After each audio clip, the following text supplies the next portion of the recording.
ओम शांति।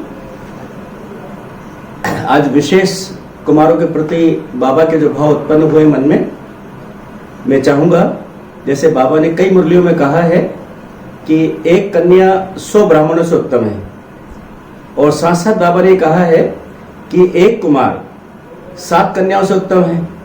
तो कुमार अपने लाइफ को समझे, उसके महत्व को समझे। एक बात बाबा आजकल रोज हमें बोलते हैं कि बच्चे, मैं तुमको पढ़ाने कहाँ से आता हूँ। तो जैसे हम देखते हैं कि कोई बहुत बड़ा डॉक्टर होता है, फॉरेन से आता है, तो कितना इंपॉर्टेंस रहता है। और दूसरा, अगर कोई टीचर कहीं बाहर से पढ़ाने आता है, फॉरेन से आता है, या कोई बाहर से भी आता है, मोटिवेशनल कोई टीचर आता है, कितना उसका इंपॉर्टेंस होता है। बाबा हमको कहाँ से पढ़ाने आता है, इस बात का भी अगर हम ख्याल रखें तो हमारे अंदर बहुत चेंज आएगा और हम बहुत आगे बढ़ सकते हैं। अब मैं शुरुआत करता हूं कि मैं ज्ञान में कैसे आया। तो सबसे पहले हम लोग कॉलेज में पढ़ते थे इन 65 से 69 तक। होलकर साइंस कॉलेज का मैं प्रेसिडेंट था, सेक्रेटरी था वहां पर। तो पहली बार जब इंदौर के अंदर 69 फरवरी में प्रदर्शनी लगी थी, तो हम एग्जीबिशन देखने गए। तो वहां सबसे पहले हम एग्जीबिशन में तो गए नहीं, लेकिन एक बाहर कास्केट का एक ज्योति बिंदु का चित्र लगा हुआ था। उस ज्योति बिंदु को चित्र को देखते से ये लगा कि बस मिल गया, अब कुछ पाने का नहीं है, चलो। मेरे साथ एक दोस्त गए थे, उनको कहा नहीं कि चलो भाई अब चलो। बोले क्यों, अभी तो देखा नहीं है अपने का। मैंने कहा नहीं चलो। और मुझे ये लगा कि बस मुझे जो चाहिए था वो मिल गया। जैसे समझो कोई कुमार किसी कन्या को देखता है, एकदम खुदा हो जाता है। तो हमने जैसे ही वो ज्योति बिंदु के कास्केट को देखा, एकदम फिदा हो लिए। और गीता में मैंने उस समय कोई वाक्य किसी के कह दिया था, पढ़ लिया था कि हे अर्जुन, तेरा और मेरा योग तेल की धारा के समान होना चाहिए। जैसे तेल की धार होती है। तो मैं जब कॉलेज में पढ़ता था, उम्र 20 साल की होगी मुश्किल से, तो जहां मेरा स्टडी टेबल था उसके ऊपर एक बीम था। उस समय तो लकड़ी के मकान होते थे। उस बीम पे मैंने चौक से बना दिया गोल गोल, और ऐसा लगा मेरा कनेक्शन जुड़ गया। अब इसके बाद में अगस्त आया, हम लोग बीच में एग्जामिनेशन फरवरी टाइम था, एग्जामिनेशन का टाइम आ गया तो इस बात को भूल गए, कनेक्शन जुटा रहा।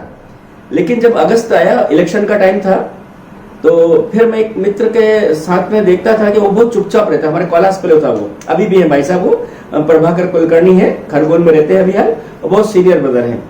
वो मेरे क्लास फेलो थे।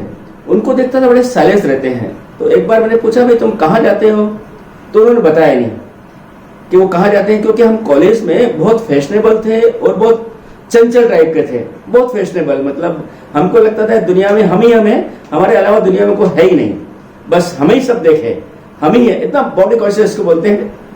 और इसी प्रकार से हम लोगों का ये टारगेट था, एक इमोशनल बहुत थे। तो जैसी फिल्म देखते थे, समझो हमने कोई राजेंद्र कुमार की फिल्म देखी, तो राजेंद्र कुमार जैसा बन जाना है, वैसी हेयर स्टाइल पहनना है, वैसे कपड़े पहनना है। समझो कोई देवानंद की फिल्म देखी, तो देवान जैसा हमको बन के कॉलेज में जाना है। उसी स्टाइल में हम लोग अपने हेयर स्टाइल बनाते हैं, उसी टाइप का ड्रेस पहनते हैं।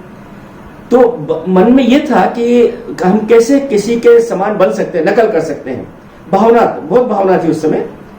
लेकिन जब वो भाई जो हमको मिला, और उसके बाद में जब ज्ञान में आ गए, तो देखा बड़े भाइयों को हमको नकल करना है। पहले हीरो की नकल करते थे, अब जो हमको दिखते हैं, हमारे डायरेक्टर ओम प्रकाश जी थे उस समय इंदौर जोन के, तो बड़े शांत और ऐसा गंभीर, और उनका बड़ा मैग्नेट था चरित्र के अंदर, और देखते से लगता था बड़ा कशिश है।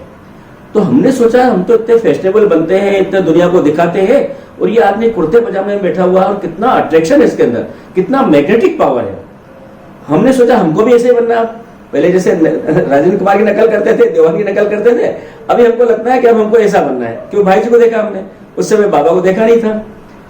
और फिर जब जैसे वो मित्र ने हमको एक चित्र समझाना चालू किया ब्रह्मा का, त्रिमूर्ति का, उसमें देखा कि ये ब्रह्मा बाबा बैठे हुए हैं, और ब्रह्मा बाबा अपने मनुष्यों की ड्रेस में है, बाकी विष्णु को और शंकर को तो देवता की ड्रेस में दिखाया।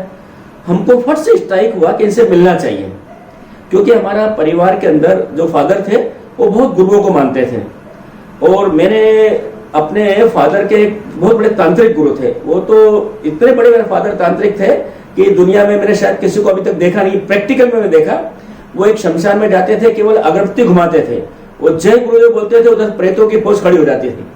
तो उस समय मुझे मेरे फादर ने हमारे गुरुदेव से मिलाया था, वो प्रेत गुरुदेव जो एकदम साकार में बन के आए थे। तो वही भासना मेरे को ब्रह्मा बाबा को देख के मिली, तो मैं एकदम अट्रैक्ट हो गया कि मुझे इनसे मिलना है। तो भाई को मैंने पूछा कि भाई इनसे मिल सकते हैं? बोले नहीं मिल सकते। मेरी आवाज बहुत तेज थी, ये सुन के भाई साहब आ गए, उधर से ओम प्रकाश जी हमारे डायरेक्टर थे, कि भाई क्या बात है? तो उन्होंने कहा कि भाई ये कहता है मिल सकते हैं। हमने कहा नहीं मिल सकते। भाई साहब ने बोला मिल सकते हो। हमको बड़ी खुशी हो गई। फिर उन्होंने कहा कोर्स करो। वो कोर्स हमारा आज तक चल रहा है। जैसे कोर्स चला उस समय ब्रह्मा बाबा को देखा, पहले तो निराकार को देखा था, उससे हम अट्रैक्ट हो गए। फिर दूसरा हमको ब्रह्मा बाबा ने पकड़ा। तो मुझे जब भी योग लगाना नहीं पड़ता है, जब समझो कोई प्रॉब्लम आती है, तो मैं कहता हूं बिन देखे बिन पहचाने हम तुम पर कुर्बान, मोहब्बत इसको कहते हैं। भाई मैंने तो आपको देखा ही नहीं और मैं कुर्बान हो गया, अब मैं योग क्यों लगाऊं? आप मेरे से योग लगाओ। तो शिव बाबा को, किरणोवाला का और ब्रह्मा बाबा को देख के मुझे एकदम इतना योग लग जाता है, बस पूछो मत, अश्रुधारा बहने लगती है।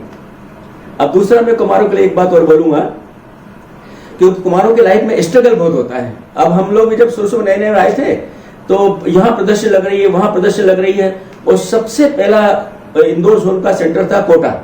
उस कोटा सेंटर में हम लोग गए, 2 साल तक वहां रहे, मकान ढूंढा, प्रदर्शनी लगाई और सब कुछ किया।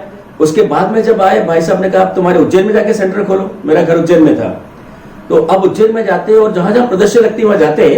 अब प्रदर्शनी दिन भर लगी है और उस समय यह था कि खाना अपने घर पे जाके खाना है, खाना आपको नहीं मिलेगा, क्योंकि कई प्रकार की मैंने होती थी शुरू में परेशानियां। तो अब दिन भर प्रदर्शनी गए हैं, शाम को आके खाना बनाना है, खाना खाना है। और कई बार ऐसी नौबत आ गई है कि खाना कुकर पे चढ़ा दिया है और नींद लग गई और कुकर पूरा जल गया, खाना पूरा जल गया। और मेरे सामने मेरे पड़ोस वाले बोलते हैं सर, मेरा स्कूल था उस समय, सर आपका कुकर जल रहा है, आपकी सीटी जल रही है, लेकिन नींद नहीं खुलती थी।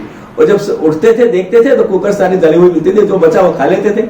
तो इसलिए एक कुमार को कहूंगा कभी भी अपेक्षा नहीं रखना किसी से। जो मिल जाए तो बहुत अच्छा, ना मिले तो बहुत अच्छा।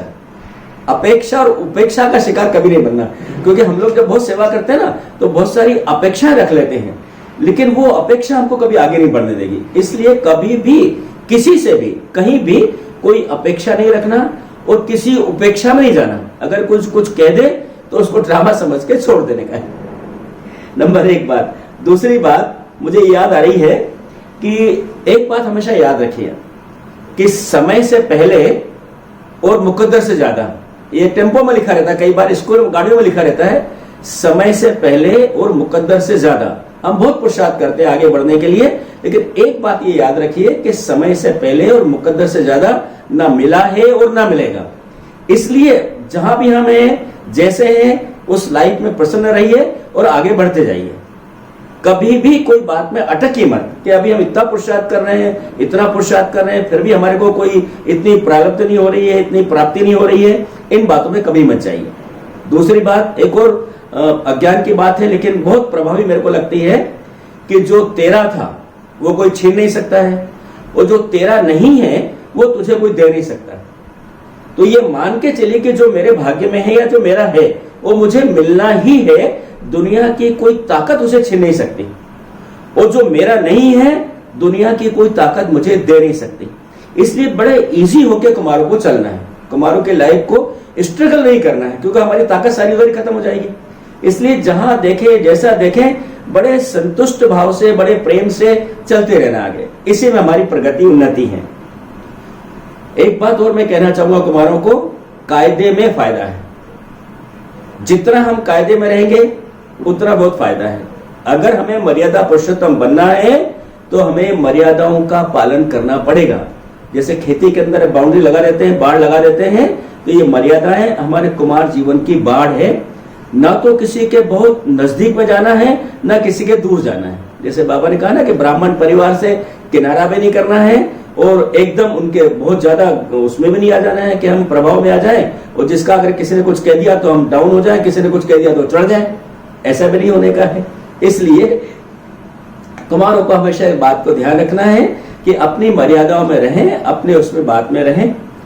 और एक बात कई बार पूछते हैं भाई लोग कि भाई क्या पुरुषार्थ करें। अब अधिकतर हमसे पूछते हैं, मधुबन में रहते हैं तो अधिकतर ये पूछते हैं कि भाई अब क्या पुरुषार्थ करना चाहिए।